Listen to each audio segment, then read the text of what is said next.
Hi అండి, welcome to my channel. నేను ఈ అరిసెల్ని ఎలా ప్రిపేర్ చేశానో ఒక్కదాన్నే ఈ వీడియోలో చూపిస్తున్నానండి. ఇక్కడ నేను 4 గ్లాసుల బియ్యాన్ని, అంటే కిలో మీద ఒక పావు కిలో పావు పైనే అనమాట, 4 గ్లాసుల బియ్యాన్ని తీసుకొని నానబెడుతున్నాను అనమాట.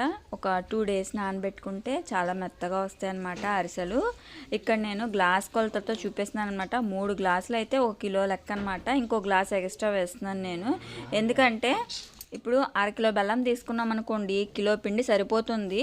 కానీ బొటాబొటుగా తీసుకోవడం ఎందుకని ఇంకో గ్లాస్ ఎక్స్ట్రా వేస్తున్నాను అనమాట. ఇప్పుడు దీన్ని శుభ్రంగా కడిగి నానబెట్టుకున్నాను అనమాట. 2 డేస్ 2 రోజులు నానిన తర్వాత దీన్ని ఒక పొడి క్లాత్ మీద ఇలాగా ఆరబెట్టుకోవాలి.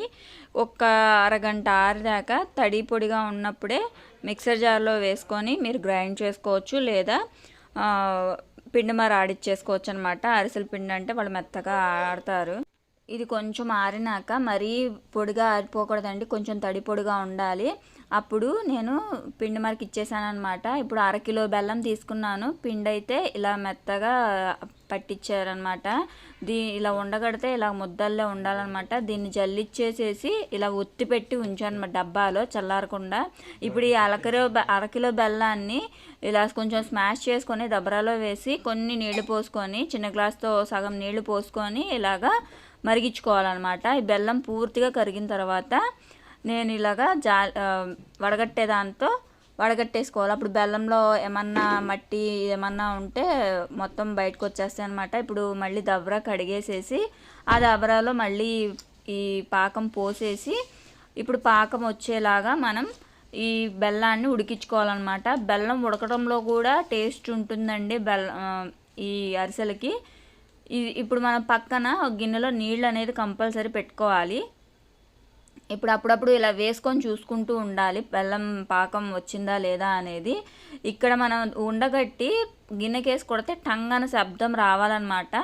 ఇంకొంచెం సేపు వస్తే సరిపోతుంది. ఒక్క రవ్వ మరి కొంచెం మెత్తగా ఉందన్నమాట పాకము. సో ఒక 2-3 టైమ్స్ ఇలా చూసుకోవాలండి కంపల్సరీను, ఎందుకంటే మనకి పాకంలోనే ఉంటుందన్నమాట అరిసెల టేస్ట్ అనేది కూడాను. ఇదిగోండి, ఇది కూడా కొంచెం మెత్తగానే ఉంది. కొంతమంది ఈ పాకంలో కూడా కడతారు, కానీ కొంచెం మళ్ళీ తీసేసాను నేను, అది కూడా రాలేదనమాట. అసలు గట్టి అలా ఉండిపోయి కదలకూడదు అనమాట, అంటే కొంచెం జారు అవ్వకూడదు. ఇంకా మూడోసారి ముడిపడినట్టు మూడోసారికి అయిందనమాట. పాకం అయితే వచ్చిందనమాట. అరకిలో బెల్లమే కాబట్టి మనమే చేసేసుకోవచ్చు, టంగని శబ్దం వస్తుంది అనమాట. ఇప్పుడు బెల్లం ప్రిపేర్ అయిపోయింది కాబట్టి ఇందిట్లో మనం నువ్వులు వేసుకోవాలన్నమాట. నేను నువ్వుల్ని కొన్ని తీసుకున్నాను పాకానికి సరిపడా. మీకు ఎక్కువ కావాలన్నా అద్దుకోవచ్చు. అద్దుకుంటే ఏంటంటే వేయించేటప్పుడు నూనెలోకి వచ్చేస్తే 2 స్పూన్ల నెయ్యిని వేసాను ఈ పాకంలోనే. ఇప్పుడు మనం మరపట్టించిన పిండిని ఇలాగా ఇందుట్లో వేసుకొని కలుపుకోవాలి. ఒక చేత్తో వేసుకుంటూ ఒక చేత్తో కలుపుతున్నాను అనమాట. నేను యాక్చువల్లీ ఇదివరకు రోజుల్లో కిలోలు అరిసెలు పాకం పట్టేవారండి. అప్పుడు ఒకళ్ళు తిప్పుతూ ఉంటే ఇంకొకళ్ళు వేస్తూ ఉండేవారు. అరిసెలు చేయాలంటే 4 మనుషులు కంపల్సరీ కావాలన్నమాట. అంత పెద్ద పని అనమాట. అంటే అంత ఎక్కువ పిండి కలుపుకునే వాళ్ళు కాబట్టి అంతమంది చేసేవారు. పైగా దీన్ని కొత్త గడ్డి ఉంటుంది కదా, ఆ గడ్డి మీద అరిసెలన్నీ అయినాక గడ్డి మీద కొంచెం వేసి ఆరబెట్టేవారనమాట. జాడీలో కూడా అడుగున గడ్డి పెట్టి ఆ గడ్డి మీద ఈ అరిసెలన్నీ పెట్టేవారనమాట. మా అత్తగారు అయితే అలానే చేసేవారు.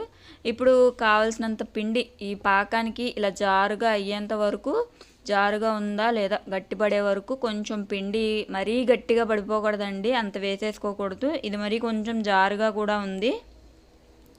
ఇక్కడ మనకి వండ చేత్తో తీసి అరసి ఒత్తి నూనెలో వేసేటట్టు ఉండాలన్నమాట. ఆ కన్సిస్టెన్సీ వచ్చే వరకు ఈ పిండి అనేది వేసుకోవాలి. ఇప్పుడు ఇందులో ఇంకొక 2 స్పూన్ల నెయ్యి వేసుకుంటే నెయ్యి టేస్ట్ బాగుంటుందన్నమాట అరిసెల్లోకి. మనం నేతిలోనే వేయించుకోవాల్సిన పని లేదు. ఇలా కూడా వేసుకున్న అరిసెల టేస్ట్ బాగుంటుందన్నమాట. ఇప్పుడు బాండి పెట్టుకొని నేనైతే ఇలా ఈ విధంగా కొంచెం ఉండ తీసుకొని దిష్టి తీసి అందులో వేసి వేయించుతాను అనమాట. ఏ పిండి వంటకైనా ఇలా చేస్తాను నేనైతే. ఇప్పుడు కొంచెం పిండి ముద్ద ఇలా విధంగా తీసుకొని ఒత్తుకొని వేళ్ళు ఇలా పడకుండా ఇంకొక ఆ పేపర్ని నూనె కాగితం ఉంటుంది కదా, నూనె ప్యాకెట్, ఆ ప్యాకెట్ మీద వేసేస్తున్నాను. ఇప్పుడు దీంట్లోనే ఈ ఉండ ఏగిపోయింది, నూనె అయితే బాగా కాగిందనమాట. ఇది కూడా తీసి పక్కన పెట్టేసేసి ఇప్పుడు అరిసెలు వేసుకోవాలన్నమాట. చూడండి పొంగుతూ మంచిగా వచ్చినాయి అనమాట. కలర్ కూడా ఒకే కలర్లో తీసేసుకోవాలి, బంగారు గోల్డెన్ కలర్ వచ్చే వరకు. మరీ నల్లగా వేయించేసుకోకూడదు. ఇదిగోండి మొత్తం అన్నీ ఒకే రకంగా తీసుకుంటే అరిసెలు షేప్ అనేది కూడా మొత్తం అన్నీ ఒకే రకంగా వస్తాయి అన్నమాట. చక్కగా పొంగుతూ వచ్చినాయి అనమాట. వీటికి అరిసెలు ఒత్తే కర్రలు ఉంటాయి, ఒత్తే పీటలు ఉంటాయి, అరిసెలకు సంబంధించిన పిండి వంటలకు సంబంధించిన వస్తువులు ఉంటాయన్నమాట. అవన్నీ కూడా ఉన్నాయి. బట్ ఇవి కిలో పిండితో మాత్రమే చేశాను కాబట్టి నేను అట్లకాడతో దగ్గరికి తీసుకొని నూనె అంతా ఒత్తేస్తాను అనమాట. అరిసెల పీటల మధ్యలో కూడా వేసి ఒత్తొచ్చు, ఎందుకంటే నూనె బాగా ఉంటుందన్నమాట. ఈ విధంగా అరిసెల పీటలు లేకపోయినట్టయితే ఇలా 2 అట్లకాడల మధ్యలో అరిసెను వేసి బాగా ప్రెస్ చేసేస్తే నూనె అంతా దిగిపోతుంది. బట్ ఇక్కడ ఇంతసేపు దీనికే టైం వేస్ట్ చేస్తే ఆ నూనెలో ఉన్నాయి మాడిపోతాయి అన్నమాట. ఇలాగా ప్రెస్ చేస్తే నూనె మొత్తం దిగిపోతుంది. నా దగ్గర అరిసెల ఒత్తే పీటలు ఉన్నాయండి. దాని మీద ఒత్తుకుంటూ ఒక్కొక్కటి వేసుకుంటూ మీడియం ఫ్లేమ్ మంచిగా, ఇదివరకు పుల్లల పొయ్యి మీద చేసేవారు, ఇప్పుడు నేను గ్యాస్ స్టవ్ మీద చేస్తున్నాను కాబట్టి మీడియం ఫ్లేమ్లో, మరీ హైలో పెట్టకూడదు, మరీ లోలో పెట్టకూడదు. లోలో పెడితే నూనె పీల్చేస్తే, హైలో పెడితే మాడిపోతాయి. సో మీడియం ఫ్లేమ్లో ఇలాగా ఒకే కలర్ వచ్చే విధంగా ఇలా ఒత్తుకుంటూ ఒక్కొక్క అరిసె వేసుకుంటూ చేశానన్నమాట. ఇప్పుడు నేను క్వాంటిటీ వచ్చేసి 1/2 కిలో బెల్లం తీసుకున్నాను, కిలో బియ్యం తీసుకున్నాను. అరిసెలు వచ్చేసేసి నాకు 27-28 అలా అయినాయి అన్నమాట. అంటే కిలోకి 1/2 కిలో బెల్లానికి 28 అయినాయి. ఆ కొలతను బట్టి మీకు ఎన్ని కావాలి, ఎంత ప్రిపేర్ చేసుకోవాలి అనుకొని చేసుకోవచ్చు అనమాట. ఈ అరిసెలు అయితే భలే పొంగినాయి అండి, చాలా బాగా వచ్చినాయి. ఈ విధంగా ఒక్కడమే మంచిగా చేసుకోవచ్చు అనమాట అరిసెల్ని, ఎవరి సహాయం లేకుండాను. మీకు కనుక ఈ వీడియో నచ్చితే, అర్థమైతే ప్లీజ్ సబ్స్క్రైబ్ మై ఛానల్. ఇదైతే అరిసెలు ఒత్తే పీటలు అనమాట. ఈ విధంగా ఒత్తుకొని ఇందులో తీసుకోవాలన్నమాట. ఒక డబ్బాలో కింద పేపర్ కానీ, మీ దగ్గర అవైలబుల్ గడ్డి ఉంటే గడ్డి మీద కానీ వేసి నిలవపెట్టుకోవాలి. ఇన్నైతే అరిసెలు అయినాయండి.